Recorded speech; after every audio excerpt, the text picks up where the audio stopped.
Glycolysis के बाद next जो हमारा पोर्शन है क्या है, क्रेब्स साइकिल, या जिसे हम सिट्रिक एसिड साइकिल या फिर ट्राई कार्बोक्सिलिक एसिड साइकिल के नाम से जानते हैं, उसके बारे में पढ़ेंगे। ठीक है, तो हम स्टार्ट करते हैं अपना टॉपिक। हमने इससे लास्ट वीडियोस में ग्लाइकोलिसिस और किस तरीके से पाइरुवेट का conversion acetyl co enzyme A में होता है with the help of enzyme pyruvate dehydrogenase, उसका वर्किंग मैकेनिज्म हमने इससे पिछली वीडियो में पढ़ लिया है। तो हम उसके बाद क्या स्टार्ट करेंगे, यहाँ पे मैं आपको पाइरुवेट का conversion acetyl co enzyme A में किस तरीके से होता है पीडीएच एंजाइम के थ्रू, वो मैं डिटेल में नहीं समझाऊंगी लेकिन शॉर्ट में बताऊंगी, क्योंकि मैं वो पहले आपको बता चुकी हूँ लास्ट वीडियो में। ठीक है, तो आप वहां से देख सकते हैं। हम बात करते हैं अभी किसकी, आपको पता है कि ग्लूकोज का कन्वर्जन किसमें हो जाता है, ये हम लास्ट वीडियो में पढ़ चुके हैं। ग्लूकोज का कन्वर्जन होता है किसमें, आपके पाइरुवेट में, है ना। और अगर आपका एरोबिक कंडीशन होती है यानी कि ऑक्सीजन की प्रेजेंस में, कहा जाता है, ये कहां पे होती है आपकी साइटोसोल में, साइटोप्लाज्म में होती है ग्लाइकोलिसिस, है ना। और ये अगर एरोबिक कंडीशंस होती हैं, एरोबिक कंडीशन मतलब ऑक्सीजन की प्रेजेंस में, तो आपका पाइरुवेट का कन्वर्जन किसमें होता है, एसिटाइल को एंजाइम ए में। पाइरुवेट आपका कहां पे जाता है, माइटोकॉन्ड्रिया में जाता है। किसके थ्रू, पाइरुवेट सिम्पोर्टर के थ्रू ये एंटर कर जाता है कहां पे, माइटोकॉन्ड्रियल मैट्रिक्स में। और माइटोकॉन्ड्रियल मैट्रिक्स में इसका कन्वर्जन किसमें होता है, एसिटाइल को एंजाइम ए में। ठीक है, और ये कहां चला जाता है फिर, क्रेब्स साइकिल में। कहां जाता है, क्रेब्स साइकिल में ये एंटर कर जाता है। ठीक है, तो आज हम क्या पढ़ेंगे, आज हम ये पढ़ेंगे, क्या, क्रेब्स साइकिल के बारे में पढ़ेंगे, है ना।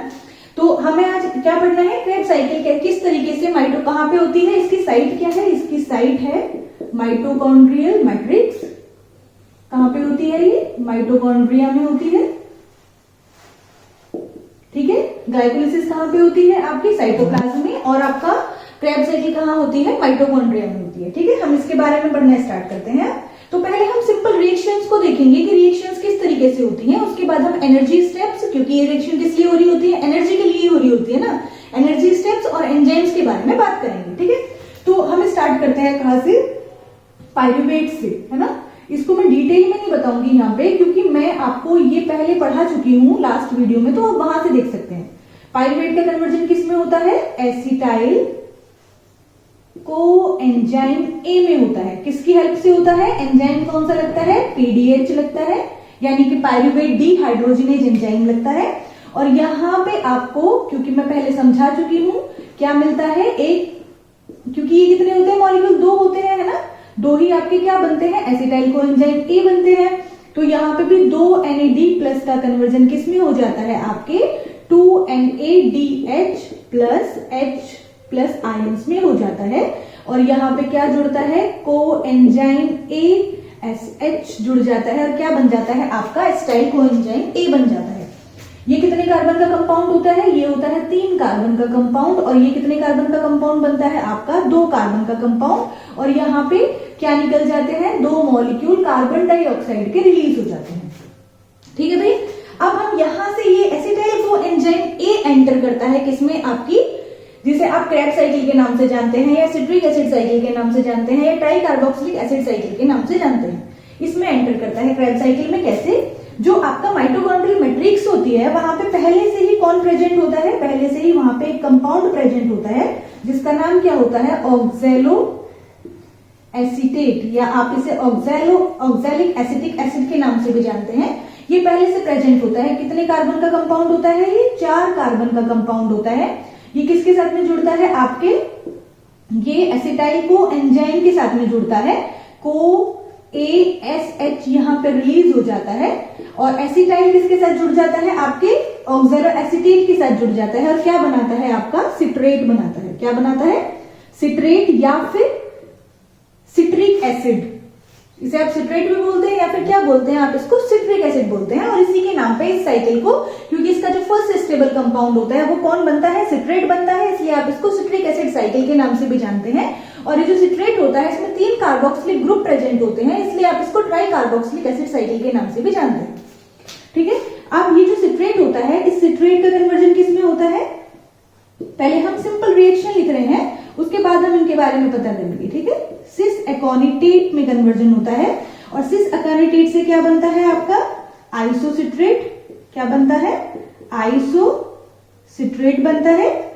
इसके बाद ये जो सिट्रेट से आइसोसिट्रेट बनता है ना, ये जो सिस अकोनिडेट बनता है, ये क्या होता है आपका इंटरमीडिएट होता है, सिंपली अनस्टेबल कंपाउंड होता है। ये तुरंत ही किसमें कन्वर्ट हो जाता है, आपका आइसोसिट्रेट में कन्वर्ट हो जाता है।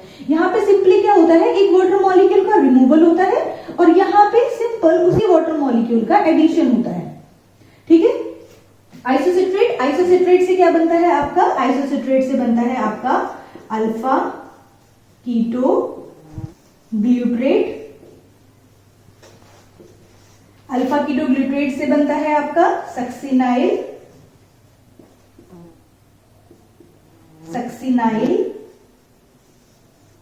Coenzyme A, succinyl coenzyme A से बनता है आपका सक्सिनेट, क्या बनता है आपका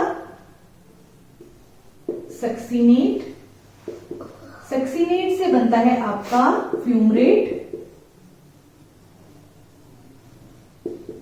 और फ्यूमरेट से बनता है आपका मैलेट और मैलेट से वापस बनता है आपका ऑक्जेलो एसीटेट। तो ये है आपकी क्रेब्स साइकिल की सिंपल रिएक्शन। हम एक बार और देख लेते हैं क्या हो रहा है। आपका एसिटाइल कोएंजाइम ए आता है माइटोकॉन्ड्रियल मैट्रिक्स में, जहां पे ऑक्जेलो एसीटेट प्रेजेंट होता है। ऑक्जेलो एसीटेट 4 कार्बन का कंपाउंड है, ये 2 कार्बन का कंपाउंड है, जिससे कि क्या बनता है 6 कार्बन का सिट्रेट बनता है। ठीक है, फिर यहाँ पे क्या होता है, ये भी कितने कार्बन का होता है आपका 6 कार्बन का होता है ना। यहाँ पे आपका एक कार्बन डाइऑक्साइड का मॉलिक्यूल रिलीज हो जाता है, तो ये बनता है आपका कितने का 5 कार्बन का, जिसे आप अल्फा कीटो ग्लूट्रेट के नाम से जानते हैं। फिर एक कार्बन डाइऑक्साइड का मॉलिक्यूल यहाँ पे रिमूव हो जाता है, तो ये बनता है आपका कितने कार्बन का 4 कार्बन का। फिर आपका ये भी 4 कार्बन का होता है, ये भी 4 कार्बन का होता है और आपका ये भी 4 कार्बन का होता है और आपका ऑक्जेलो एसीटेट तो है ही 4 कार्बन का। तो इस तरीके से रिएक्शन कंप्लीट हो जाती है। अब हम बात करते हैं एनर्जी की, क्योंकि हम किस लिए बढ़ रहे हैं इस रिएक्शन को, हम एनर्जी के लिए तो कर रहे होते हैं। ग्लूकोज का ब्रेकडाउन हो रहा है जिसमें आपकी ग्लाइकोलिसिस हुई, उसके बाद क्रेब्स साइकिल चल रही है, तो किस लिए हम पढ़ रहे हैं इसको, एनर्जी के लिए बढ़ रहे हैं ना। तो अब यहाँ पे हम एनर्जी की बात कर लेते हैं। तो आपको 2 NADH तो यहाँ पे मिल गए, है ना। हम नेक्स्ट बात करते हैं आपको एनर्जी कहाँ कहाँ पे मिलती है। तो आपको एनर्जी, पहले हम NADH की बात कर लेते हैं। तो आपको, क्योंकि ये 2 मॉलिक्यूल चल रहे हैं ना, 2 साइकिल सेम चलती हैं, तो मैं 2 ही लिख दूंगी, है ना। जैसे 2 एसिटाइल कोएंजाइम है, यहाँ पे 2 ऑक्जेलो एसीटेट होंगे, 2 ही सिट्रेट बने, मतलब 2 साइकिल पैरेलल चलती हैं। क्योंकि आपको पता है ना 2 पाइरूवेट बनते हैं, जैसे ग्लाइकोलिसिस में 2 पाइरूवेट बनते हैं, उसके बाद 2 एसिटाइल कोएंजाइम, तो 2 साइकिल पैरेलल चलती हैं। तो हम 2 के बारे में ही बात करेंगे। तो यहाँ पे आपके 2 NAD+ का कन्वर्जन किस में हो जाता है, 2 NADH+ 2H+ आयंस में हो जाता है। 2 ही आपके बनते हैं यहाँ पे, 2 NAD+ का कन्वर्जन किस में हो जाता है, 2 NADH+ 2H+ आयंस में हो जाता है। उसके बाद आपका जो NADH बनते हैं वो कहाँ पे बनते हैं, आपके यहाँ पे बनते हैं। यहाँ पे भी आपके 2 NAD+ का कन्वर्जन किस में हो जाता है, 2 NADH+ H+ आयंस में हो जाता है। तो इस तरीके से आपके कहाँ पे बने, 2 NADH आपको यहाँ मिले, 2 NADH आपको यहाँ मिले। NADH मान लेते हैं, 2 साइकिल चल रही है पैरेलल, वो आप समझ लीजिएगा बाद में। तो यहाँ पे आपको NADH मिला, यहाँ पे आपको NADH मिला और यहाँ पे आपको NADH मिला। तो ये तो आपके टोटल NADH मिलते हैं आपको क्रेब्स साइकिल से।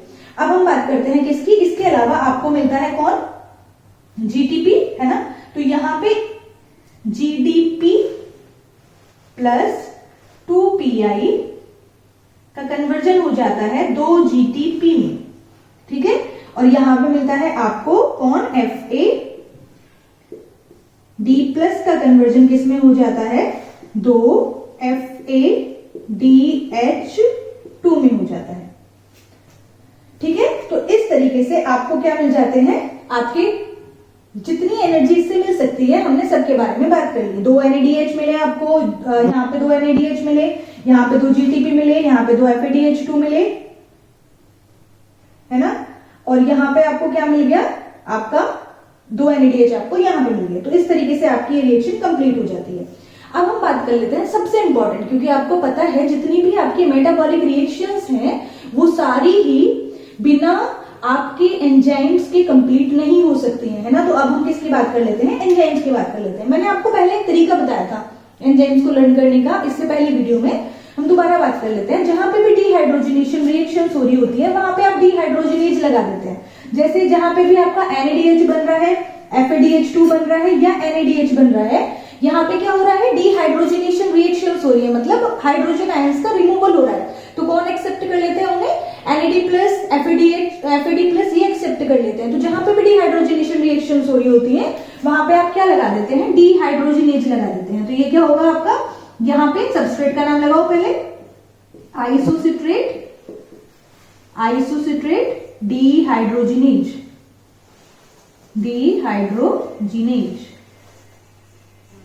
ठीक है। नेक्स्ट यहां पे भी आप क्या लगा देंगे, अल्फा कीटोग्लूटरेट डिहाइड्रोजिनेज। आप देख लीजिएगा, समझ में आ रहा होगा, नीचे मैंने डिहाइड्रोजिनेज लिखा है, ठीक है। अल्फा कीटोग्लूटरेट डिहाइड्रोजिनेज यहां पे लगता है आपका, क्योंकि हाँ अभी हम सिर्फ डिहाइड्रोजिनेज की बात कर लेते हैं। तो यहां पे लगेगा आपका सक्सिनेट डिहाइड्रोजिनेज। सब्सट्रेट का नाम हम पहले लगा देते हैं, डिहाइड्रोजिनेज। यहां पे क्या लगेगा आपका, मैलेट डिहाइड्रोजिनेज। तो बच्चों को क्या होता है, एंजाइम्स के नाम याद नहीं रहते, तो सबसे अच्छा तरीका है, आपको पता है एनर्जी स्टेप्स आप याद करेंगे ही, तो जहां जहां पे NADH निकल रहा होता है आपका, वहां पे आप डिहाइड्रोजिनेज लगा दो, सिंपल, ठीक है। और अगर आपको पहले सब्सट्रेट का नाम लगाना है, ये भी ना याद रहे, तो आप डिहाइड्रोजिनेज लिख सकते हैं, ठीक है। उसके बाद हमारे कौन कौन सी जगह बची, यहाँ पे क्या बन रहा है, सिट्रेट बन रहा है। तो क्या बन रहा है, सिट्रेट बन रहा है, तो आप क्या लगा सकते हैं, सिट्रेट सिंथेज। क्या लगाते हैं आप, सिट्रेट सिंथेज, क्योंकि बन रहा है ना, सिंथेसिस हो रही है ना, तो आप क्या लगा देंगे, सिट्रेट सिंथेज लगा देते हैं। और यहाँ पे दोनों जगह पे आप लगाते हैं एकोनिटेज। क्या लगाते हैं आप, एकोनिटेज। एक ही एंजाइम काम करता है, क्योंकि इस रिएक्शन में हो ही क्या रहा है, वाटर का रिमूवल हो रहा है, वाटर का एडिशन हो रहा है सेम ही मॉलिक्यूल में। तो यहाँ दोनों जगह कौन काम करता है, आपका एकोनिटेज काम करता है। यहाँ पे आपका डिहाइड्रोजिनेज काम करेगा, यहाँ पे भी आपका डिहाइड्रोजिनेज काम करेगा। बच्चा ये यहाँ पे काम करता है आपका, मैं यहाँ लिख देती हूँ सिंथेटेज। कौन काम करता है आपका, सिंथेटेज एंजाइम काम करता है। और उसका पूरा नाम क्या लिखेंगे आप, सक्सिनाइल को एंजाइम ए सिंथेटेज काम करता है आपका, ठीक है। तो और यहाँ पे आपका फ्यूमरेट से मैलेट में कन्वर्जन होगा, तो यहाँ पे एंजाइम काम करेगा आपका फ्यूमरेज। कौन काम करेगा, आपका फ्यूमरेज काम करेगा। तो ये आपकी क्या कंप्लीट हुई, आपकी क्रेब्स साइकिल का कंप्लीशन हुआ। यहाँ पे मैं एक बार और एक्सप्लेन कर देती हूँ। होता क्या है, पाइरुवेट का कन्वर्जन 2 कार्बन के एसिटाइल कोएंजाइम ए में होगा, वहां पे पहले से ही 4 कार्बन का ऑक्सो एसिटेट प्रेजेंट होता है। Acetyl coenzyme A oxo acetate के साथ जुड़ के क्या बनाता है, आपका सिट्रेट बनाता है 6 कार्बन का। सिट्रेट का कन्वर्जन किसमें होता है, आइसोसिट्रेट में। आइसोसिट्रेट से अल्फा कीटोग्लूटरेट, फिर सक्सिनाइल कोएंजाइम में सक्सिनेट, फ्यूमरेट, मैलेट और वापस से ऑक्सो एसिटेट, ठीक है। ये साइकिल इस तरीके से चलती है आपकी, ठीक है। अब इसमें एंजाइम्स का कैसे याद रखने हैं आपको, जहां जहां आपका NADH बन रहा है वहां पे आप डिहाइड्रोजिनेज लगा दें और आगे सब्सट्रेट का नाम। और उसके अलावा आपके 2-3 एंजाइम बचे, वो आप याद रख सकते हैं, ठीक है। अब हम एनर्जी कैलकुलेशन की बात कर लेते हैं कि यहां तक हमारी एनर्जी कैलकुलेशन क्या रही, ठीक है। तो यहाँ पे हम एनर्जी कैलकुलेशन के बारे में बात कर लेते हैं, है ना। मैं यहाँ खड़ी हो जाती हूँ ताकि आपको दिखे। तो अगर 1 ग्लूकोज मॉलिक्यूल बर्न होता है तो ग्लाइकोलिसिस में आपको क्या मिलता है एनर्जी, उसके बारे में हम देख लेते हैं। ग्लाइकोलिसिस में आपको क्या मिलता है, ग्लाइकोलिसिस में आपको मिलते हैं 2 NADH जो मैंने लास्ट वीडियो में बताए थे, और आपको 2 ही ATP मिलते हैं, ठीक है। क्रेब्स साइकिल में क्या मिलता है, क्रेब्स साइकिल की बात कर लेते हैं। क्रेब्स साइकिल में आप लोग खुद काउंट करो, आपके कितने NADH काउंट कर लेते हैं पहले। तो 2 NADH आपको कहां पे मिले, पाइरुवेट से एसिटाइल कोएंजाइम ए पे 2 NADH आपको कहां मिले, आइसोसिट्रेट से अल्फा कीटोग्लूटरेट पे कितने हो गए, 4 NADH। अल्फा कीटोग्लूटरेट से सक्सिनाइल कोएंजाइम ए पे 4 और 2 6 NADH। और आपके कहां पे, मैलेट से ऑक्सो एसिटेट पे। तो टोटल NADH आपको कितने मिल गए क्रेब्स साइकिल से, आपको 8 NADH के मॉलिक्यूल मिल गए, ठीक है। 8 NADH मिल गए आपको। इसके अलावा क्या मिलता है आपको, FADH2 मिलता है ना। तो FADH2 कितने मिले हैं आपको, 2FADH2 मिल गए आपको, ठीक है। इसके अलावा आपको क्या मिला है, 2 GTP मिले हैं, है ना, 2 GTP मिले हैं आपको। तो आप क्या लिखेंगे, 2 GTP लिखेंगे, ठीक है। और आपको कुछ मिला है इससे, नहीं, आपको इतना ही मिला है इस रिएक्शन से। अब इनका हम देख लेते हैं कि टोटल ATP कितने बैठते हैं ना, क्योंकि हमें तो एनर्जी ATP के फॉर्म में चाहिए। वैसे तो हम ये वाला energy calculation electron transport chain की बात पढ़ेंगे, क्योंकि आपको पता है FADH2 और NADH2 जो होते हैं वो अपने जो ATP देते हैं वो कहाँ पे बनाते हैं आपके, वो आपके इलेक्ट्रॉन ट्रांसपोर्ट चेन में ही बनाते हैं। तो लेकिन हम देख लेते हैं कि टोटल आपको, क्योंकि यहाँ पे कंप्लीट ऑक्सीडेशन हो जाता है किसका, ग्लूकोज मॉलिक्यूल का, तो टोटल आपको जो एनर्जी मिलेगी ATP की फॉर्म में वो कितनी मिलेगी वो हम यहाँ पे कैलकुलेट कर लेते हैं। तो 2 NADH यहाँ पे है ना, तो उन 2 NADH को भी हम नीचे ही लिख लेते हैं यहाँ पे, ठीक है। जो आपको कहाँ से मिले हैं, जो आपको ग्लाइकोलिसिस से मिले उन्हें भी नहीं लिख लेते हैं, और यहाँ पे आप लिख लेते हैं 2 ATP भी, है ना, ग्लाइकोलिसिस वाले भी हमने लिख लिए। तो टोटल लिख लिया हमने यहाँ पे, ये टोटल जो मिले हैं आपको एक ग्लूकोज मॉलिक्यूल के बर्न होने से जो टोटल आपको मिले हैं वो हम देख लेते हैं यहाँ पे। तो कितने मिले हैं कैलकुलेट कर लेते हैं, है ना। तो 8 इंटू, आपको पता होना चाहिए कि एक NADH से कितने ATP जनरेट होते हैं, 2.5 ATP जनरेट होते हैं इलेक्ट्रॉन ट्रांसपोर्ट चेन में। और एक FADH2 से 1.5 ATP जनरेट होते हैं कहां पे जाके, इलेक्ट्रॉन ट्रांसपोर्ट चेन में। तो 8 से कितने होंगे, 2.5 ATP, ठीक है। तो टोटल आप देख लेना कितने हो गए टोटल, यहां पे हम लिख लेते हैं 20 ATP हो गए यहाँ पे, है ना। 20 ATP equals to 2 into 1.5 ATP। तो कितने हो गए यहाँ पे हो गए आपके 3 ATP, ठीक है। यहाँ पे ये जो आपके GTP होते हैं, ये GTP भी ATP के इक्विवेलेंट होते हैं, तो 2 ATP ये हो गए आपके, है ना।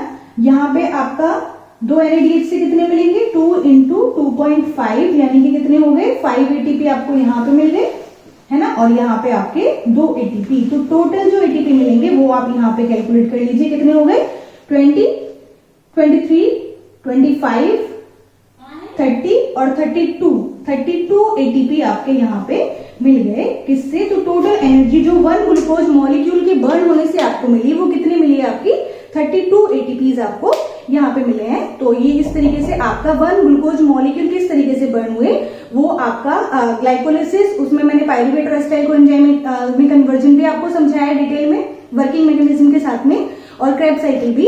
तो इस तरीके से आपका ये एक पार्ट खत्म हुआ कार्बोहाइड्रेट मेटाबॉलिज्म का। हम आगे इसको कंटिन्यू रखेंगे नेक्स्ट वीडियोस में। Thank you. अगर आपको ये वीडियो पसंद आई हो तो आप लाइक शेयर सब्सक्राइब कर सकते हैं, और अगर आपको कोई सजेशन देना है तो नीचे कमेंट बॉक्स में आप हमको बता सकते हैं।